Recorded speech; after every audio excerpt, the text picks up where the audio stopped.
अध्याय 15 पुरुषोत्तम योग भाग 1 संसार रूपी वृक्ष उल्टा पेड़। कल्पना करो एक विशाल पेड़ की, लेकिन यह पेड़ बड़ा अजीब है। इसकी जड़ें ऊपर हैं, यानी परमात्मा ब्रह्म जो सबसे ऊपर है वही इस सृष्टि की असली जड़ है।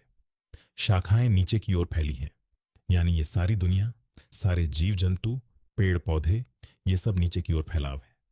पत्ते वेद हैं। जैसे पत्ते पेड़ की सुंदरता है, वैसे ही वेद इस सृष्टि का ज्ञान भंडार है। इस पेड़ की सबसे खास बात, यह अव्यय है, यानी अविनाशी। ना इसका आदि पता है, ना अंत। ना इसकी जड़ कोई देख सकता है, ना इसकी असली ऊंचाई। ऊर्ध्वमूल मध शाखमश्वत्थम प्राहुरव्ययम छंदांसी यस्य प्रणाणी यस्तम वेद स वेदवित् टस। यानी जिस पीपल के पेड़ अश्वत्थ की जड़ ऊपर है, शाखाएं नीचे हैं और पत्ते वेद हैं, उसे जो जानता है वही वेद का सच्चा जानकार है। मुख्य बातें, यह उल्टा पेड़ दरअसल इस संसार और सृष्टि का प्रतीक है। इसकी जड़ें परमात्मा में हैं, मतलब सब कुछ ईश्वर से ही जुड़ा है। शाखाएं सत्व, रज, तम 3 गुणों से पोषित होती हैं। इंद्रियों के विषय शब्द, रूप, रस, गंध, स्पर्श इस पेड़ की कौंपलें, नई टहनियां हैं। नीचे फैली जड़ें मनुष्य लोक में राग, द्वेष और वासनाएं हैं जो हमें कर्म के बंधन में बांधती हैं। इस भाग से सीख, दुनिया की कोई भी चीज स्थायी नहीं है। यह संसार स्वप्न की तरह है। जो इस सच्चाई को समझ ले वह माया के जाल में नहीं फंसता। असली ज्ञान यह है कि सब कुछ ईश्वर से ही उत्पन्न है और उसी में समाता है। भाग 2, इस उल्टे पेड़ को काटो वैराग्य की तलवार से।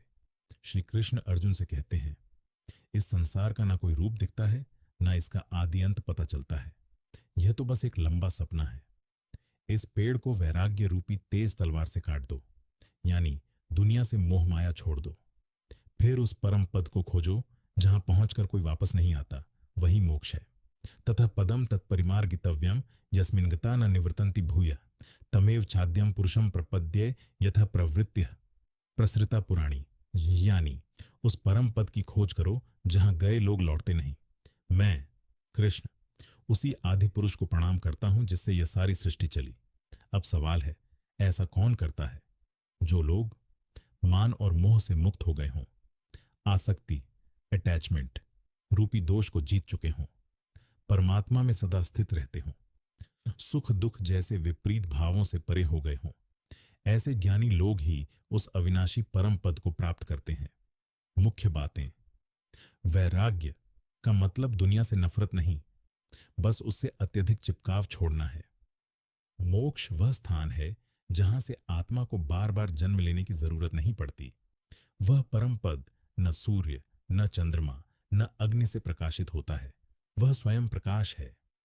इस भाग से सीख, रोजमर्रा की परेशानियों में इतने मत डूबो कि बड़े लक्ष्य ही भूल जाओ। जब मन किसी चीज से बहुत ज्यादा चिपक जाए, समझो यही माया है। थोड़ा थोड़ा वैराग्य, यानी ठीक है, जो होना है वो होगा की सोच जीवन को शांतिपूर्ण बनाती है। भाग 3, जीवात्मा भगवान का एक छोटा टुकड़ा। भगवान कहते हैं, ममैवांशो जीवलोके जीवभूतः सनातनः मनः षष्ठानि इंद्रियाणि प्रकृतिस्थानि कर्षति। यानी इस देह में जो जीवात्मा है वह मेरा ही सनातन शाश्वत अंश है, और यही जीवात्मा प्रकृति में स्थित मन और 5 इंद्रियों को आकर्षित करती है। इसे ऐसे समझो, समुद्र से एक लहर निकली। लहर और समुद्र अलग नहीं है, एक ही है। वैसे ही जीवात्मा और परमात्मा। जब जीवात्मा एक शरीर छोड़ती है और दूसरा शरीर लेती है, वो मन सहित 5 इंद्रियों को साथ लेकर जाती है। जैसे हवा एक जगह से गंध उठाकर दूसरी जगह ले जाती है। ज्ञानी लोग इस जीवात्मा को देख सकते हैं, लेकिन अज्ञानी नहीं देख पाते, चाहे वो कितनी भी कोशिश करें। योगी लोग ध्यान के माध्यम से इस आत्मा को अपने अंतःकरण में देखते हैं। मुख्य बातें, हर प्राणी के अंदर परमात्मा का एक अंश है, इसीलिए हर जीव पवित्र और सम्मानीय है। जीवात्मा अमर है, शरीर बदलती है, खुद नहीं बदलती। हम जो देखते, सुनते, सूंघते, छकते हैं, यह सब इंद्रियों का खेल है जिनका आश्रय जीवात्मा लेती है। इस भाग से सीख, दूसरों को तुच्छ मत समझो। हर इंसान में भगवान का अंश है। शरीर नाशवान है, आत्मा अमर है, इसलिए शरीर के दुख दर्द को जरूरत से ज्यादा मत खींचो। आत्मज्ञान पाना है तो ध्यान, मेडिटेशन की जरूरत है। बिना अभ्यास के यह दिखती नहीं।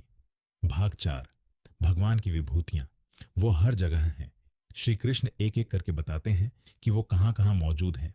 यदादित्य गतम तेजो जगद्भासयते खिलम यच्चंद्रमसि यच्छाग्नो तत्तेजो विद्धि मामकम औष्ठ। यानी जो तेज सूरज में है, जो सारी दुनिया को रोशन करता है, जो चांद में है और जो आग में है, वो मेरा ही तेज है।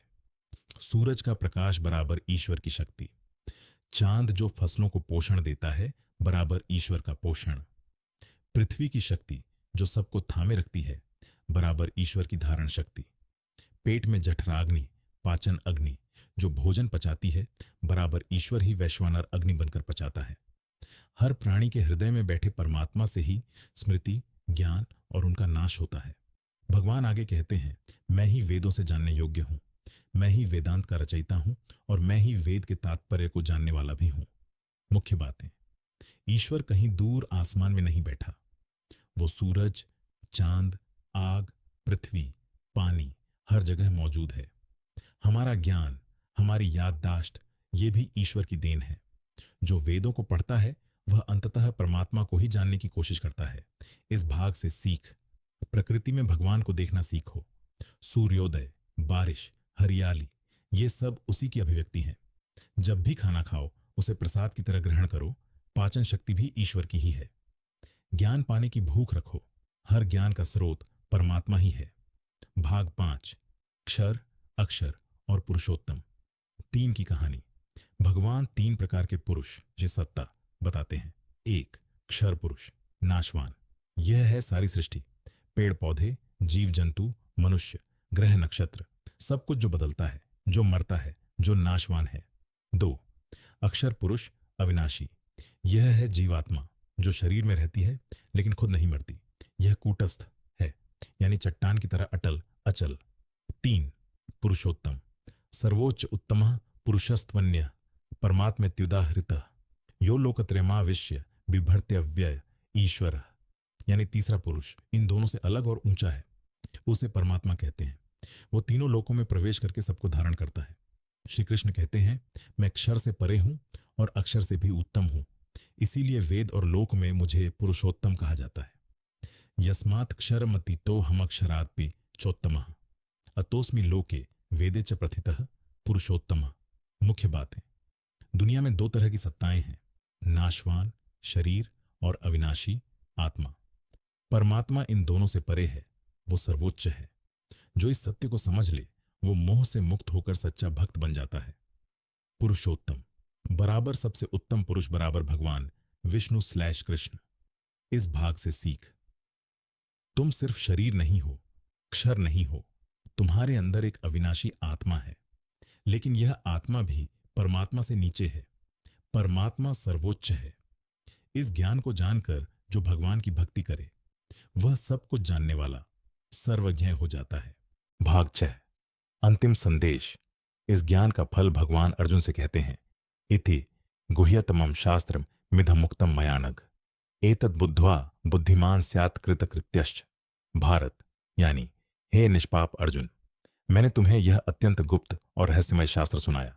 इसे जानकर मनुष्य ज्ञानवान और कृतकृत्य, अपने जीवन को सार्थक करने वाला हो जाता है। जो मनुष्य मोह से मुक्त है, भगवान को पुरुषोत्तम के रूप में जानता है, पूरे भाव से भगवान की भक्ति करता है, वह सर्वज्ञ हो जाता है और भगवान का सच्चा भक्त बन जाता है। मुख्य बातें, यह पूरा अध्याय एक गुप्त विज्ञान है, आध्यात्मिक ज्ञान का सर्वोच्च रहस्य। जो इसे समझे और जीवन में उतारे वह जीवन में कृतकृत्य सफल हो जाता है। भक्ति और ज्ञान साथ साथ चलते हैं, दोनों जरूरी हैं। इस भाग से सीख, ज्ञान तभी सार्थक है जब वो जीवन में उतरे। सिर्फ पढ़ने से कुछ नहीं होता, भगवान को पुरुषोत्तम के रूप में जानना, यही इस अध्याय की असली सीख है। अहंकार छोड़ो, मोह छोड़ो और भगवान की शरण लो, बस यही रास्ता है। पूरे अध्याय का सार एक नजर में, संसार एक उल्टा पेड़ है जिसकी जड़ें परमात्मा में हैं। इस माया पेड़ को वैराग्य की तलवार से काटकर मोक्ष की तलाश करो। जीवात्मा भगवान का ही अंश है, अमर और पवित्र। सूरज, चांद, अग्नि, पृथ्वी सब में भगवान की ही शक्ति है। तीन सत्ताएं हैं, नाशवान शरीर, अविनाशी आत्मा और सर्वोच्च परमात्मा। जो इन्हें जान ले और भक्ति करे, वही सच्चा ज्ञानी और मुक्त पुरुष है।